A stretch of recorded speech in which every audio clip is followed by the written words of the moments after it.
My name is Malasia Reed, and this is my piece about colorism. Colorism is something that has affected every community for years upon years. It has made life for those with darker skin tone very hard and filled with life of hurtful and slide remarks, all because of their skin tone. Colorism is the reason why people of darker skin tones don't get that much representation. Colorism is why people are stereotyped to act a certain way despite not acting like that stereotype at all. And colorism is why the youth are becoming insecure with themselves and their skin. Colorism has them wishing they woke up in a different skin tone than the one they were born with. And colorism is the thing that has them wondering why they aren't treated the same as people with a lighter skin tone than them. Before we can get into colorism, and how it affects different communities, we need to get into what colorism is in the first place and how it started. Colorism, according to Oxford Language, is prejudice or discrimination against individuals with darker skin tone, typically among people of the same ethnic or racial group. Example, colorism within the Black community has been a serious emotional and psychological battle. In simpler terms, colorism is discrimination of a person based on how dark their skin is. Those that have lighter skin tone might be treated and desired more than someone of darker skin. Colorism comes from the combined words of color and the suffix ism. Don't get it confused with racism because it's not the same thing. The word itself was believed to be first used in 1982 by Alice Walker, who is a Pulitzer Prize winner and the author of The Color Purple. She described it as prejudicial or preferential treatment of same-race people based solely on their color. It is not racism, all there is a clear relationship. The first recorded reports of colorism goes all the way back to when Black people were enslaved and made to work on cotton farms, getting nothing in return and being tortured and treated like animals for other people's benefits, mostly those of the Caucasian race. If you were lighter skinned, you were treated a tiny bit better than darker skinned slaves and made to get a more easier job. Slavery is still slavery, but lighter skinned slaves would be given the task to work inside the house, protected from the sun and all the backbreaking labor outside, compared to darker skinned slaves who will work long, grueling hours in the sun, being whipped and beaten as a form of encouragement from slave owners. Even after slavery, colorism still followed, and after all the slaves were freed, light skins received more employment opportunities, while dark skins were kicked to the side and made to be unemployed. It said more higher class Black people would do something called the paper bag test, and if you were darker than the paper bag, then you were not invited in their social group. Colorism has affected many darker skinned individuals in the sense that they were often rejected for jobs, and if they do get the job, they are treated differently by their coworkers. Dr. Sarah L. Webb sat down with and gives the people an insight to colorism in the workplace and how hard it works for people with darker skin. She states, beyond the hiring process, there's also studies that show, in some sectors in particular, an income bias. If you actually hire a darker skinned employee, are they being paid the same wage?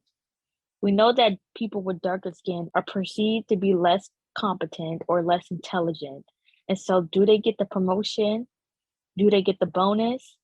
And are they mentored and seen as the rising stars in the corporate arena?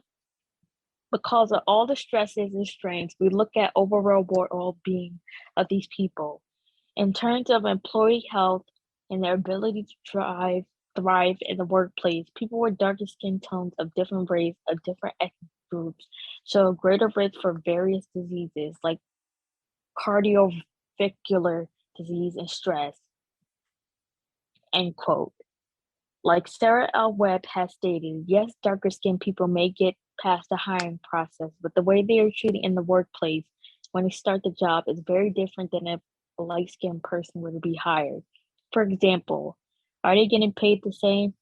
Are they being treated with respect? Do people show them the utmost respect like they would any other colleague? Another example of colorism in the workplace is in bigger places like Hollywood, and with the interview with actor John Leguizamo, who revealed he stayed out the sun to avoid becoming darker because he knew that he wouldn't be casted for movies or TV shows. He acknowledged the fact he benefited from lighter skin and the fact that Afro-Latinas or indigenous Latinos don't get that much representation. Colorism is one thing, but many factors also determine how you'll be treated. For example, darker-skinned Black women are often painted as ghetto, mean, loud, ugly, and these bullies who are jealous of lighter-skinned people. Famous tennis player Serena Williams has experienced a lot of colorism. I imagine as a darker-skinned person in a sport that's majority dominated by white people.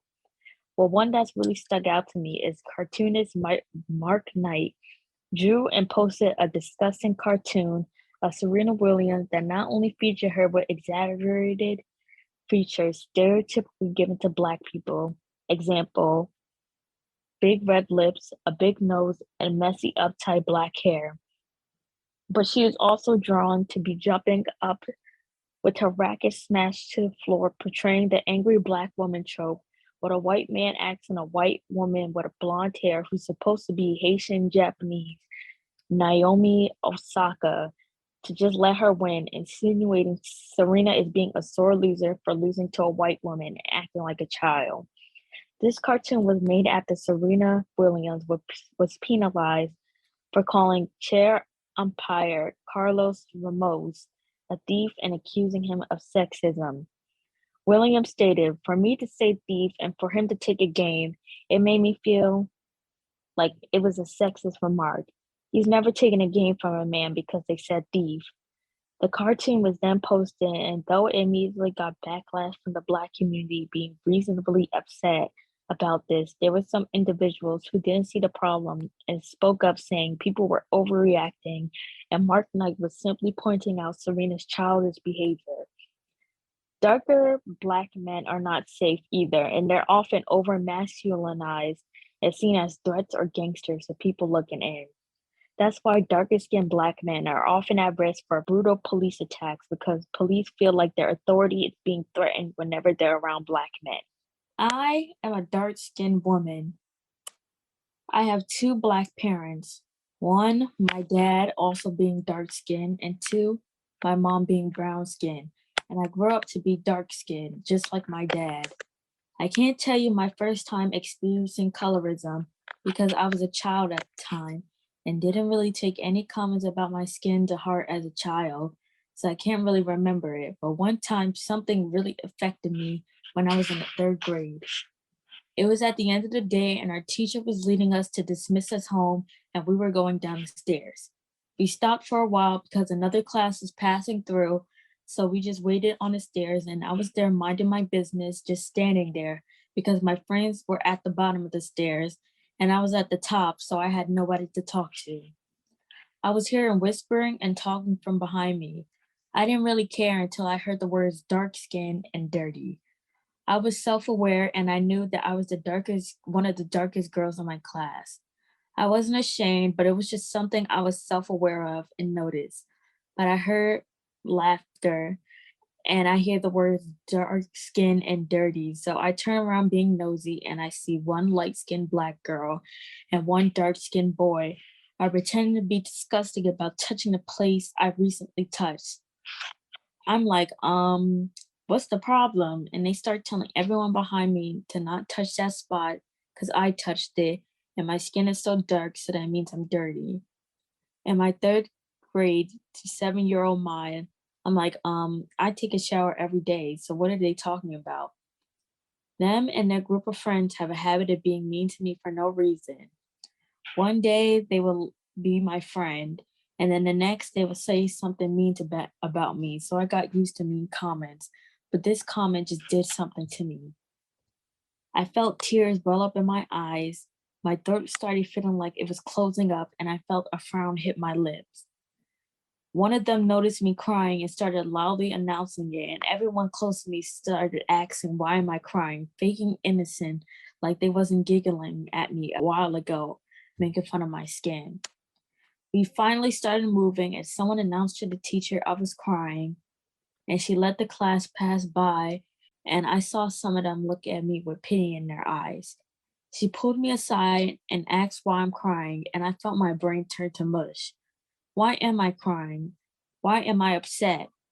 I know it was a mean comment, but I was used to it and I didn't let them offend me. So why did this comment about my skin make me sad enough to cry? I didn't answer my teacher and just went silent, and she eventually gave up and just brought me to my dad, who was waiting for me outside.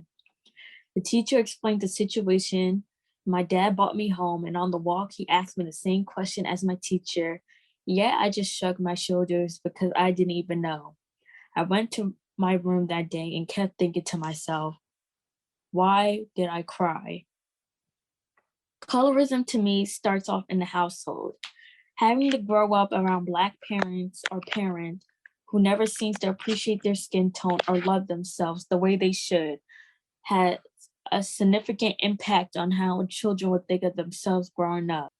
The parents doing subtle things that would start off this insecurity, like one, telling them they shouldn't wear certain colors because it doesn't look right on their skin tone. Two, not wanting them to be in the sun too long and fear they'll get darker. Or three, which I feel like has the heaviest impact on children, is talking bad about other people with darker skin or skin tones similar to their child. Then that child's gonna wonder, what's wrong with my skin tone? Or what's wrong with darker skin tones? And when that child grows up, they're gonna bring that attitude and state of mind to their classmates, and they might influence other classmates to think like that, resulting in classmates bullying each other and making fun of others with darker skin.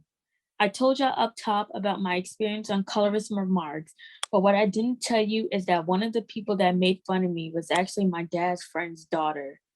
On a few occasions, I went to her house and I witnessed the type of things that would go on in her household that no doubt made her think the way she thought. First off, her mother was a darker skinned woman and her dad was a light skinned, just like her. And while I was at her house getting my hair braided by her mom, I witnessed a few arguments between her parents and her light skinned dad making remarks about her mother's skin tone or Black women in general.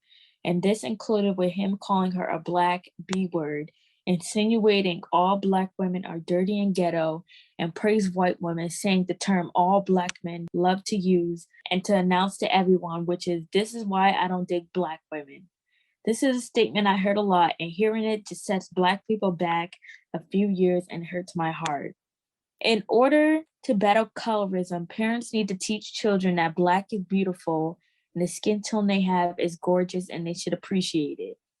Growing up, my parents always taught me to love my skin tone and they never made distasteful comments about each other's skin. And I grew up to, not be colorist.